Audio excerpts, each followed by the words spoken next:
Dalam sidang sengketa Pilpres, sejumlah pihak telah dihadirkan dalam upaya pembuktian dalil dari pihak pemohon maupun termohon, termasuk kesaksian 4 Menteri Jokowi mendapatkan perhatian publik.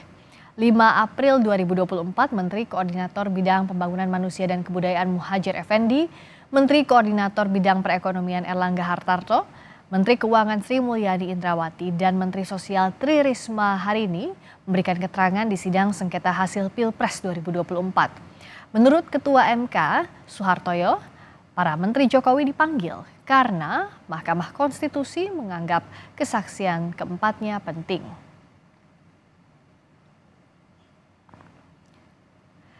Dalam sidang putusan sengketa Pilpres besok hanya akan melibatkan 8 hakim konstitusi.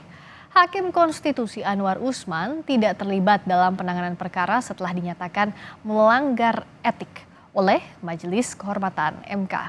8 hakim konstitusi tersebut diantaranya Ketua MK Suhartoyo dan Wakil Ketua MK Saldi Isra. Kemudian hakim konstitusi lainnya yaitu Arief Hidayat, Eni Nurpaningsih, Daniel Yusmik Pancasakifuk, Guntur Hamzah, Ridwan Mansur, dan Arsul Sani.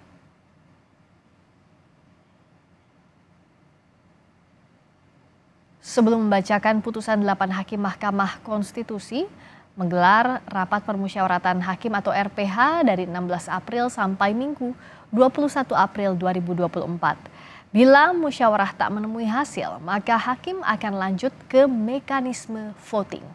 Jika voting imbang, suara ketua sidang pleno atau ketua MK akan jadi penentu.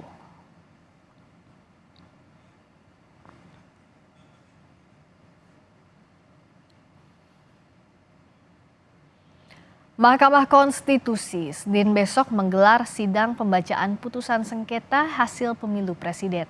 Lalu bagaimana persiapan MK? Kita akan dengar laporan jurnalis Kompas TV Francisco Don Asiano. Sisko, bagaimana besok mekanisme pembacaan putusannya? Apakah akan dibaca di waktu berbeda masing-masing permohonan?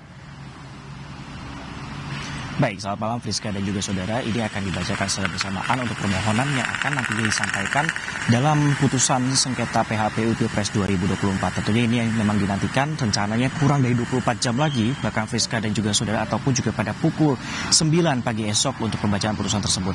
Nah, cukup menarik hingga saat ini tadi juga ketika kami tanyakan awak media kepada jubir MK bahwa RPH atau rapat pemusyawaratan hakim juga hingga saat ini masih berlangsung. Itulah kemudian yang bisa kami kutip, dan bahkan memang ketika kami tanyakan secara lebih detail apakah yang kemudian proses yang saat ini masih sedang berjalan, memang tidak dijelaskan secara detail seperti itu, apakah ini sudah menghasilkan musyawarah mufakat atau bahkan harus berlanjut ke voting atau harus berlanjut kepada yang paling akhirnya adalah keputusan dari Ketua Mahkamah Konstitusi sendiri, sehingga memang masih kami nantikan karena ini halnya adalah sifatnya secara tertutup seperti itu untuk rapat permusyawaratan hakim. Kenapa secara tertutup? Bahkan juru bicara MK ini juga tidak bisa membeberkan atau mengetahui informasi lebih lanjut ya, Friska dan juga saudara. Hal ini ditujukan agar kemudian nantinya untuk hasil dari putusan tersebut tidak bocor ke publik ataupun juga bocor melalui orang-orang yang lain seperti itu. Bahkan kalau tadi juga dijelaskan dari jubir MK ketika wawancara, bahkan untuk saat ini proses pengamanannya baik dari luar gedung MK hingga ke dalam MK-nya, bahkan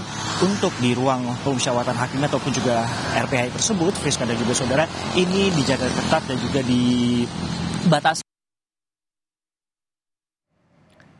Itu tadi Francisco Don Asiano. Yang bisa kami gambarkan juga untuk... Oke, kita terhubung lagi. Silakan Sisko.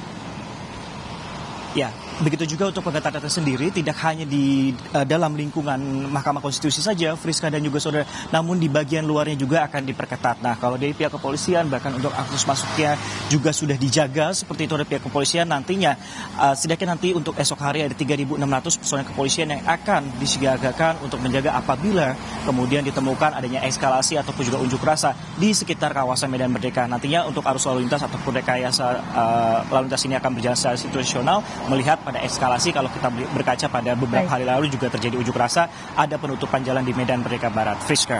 Baik, Francisco Don Asiano, sampai saat ini rapat permusyawaratan hakim untuk menentukan putusan esok hari masih berlangsung di Mahkamah Konstitusi. Terima kasih, Sisko.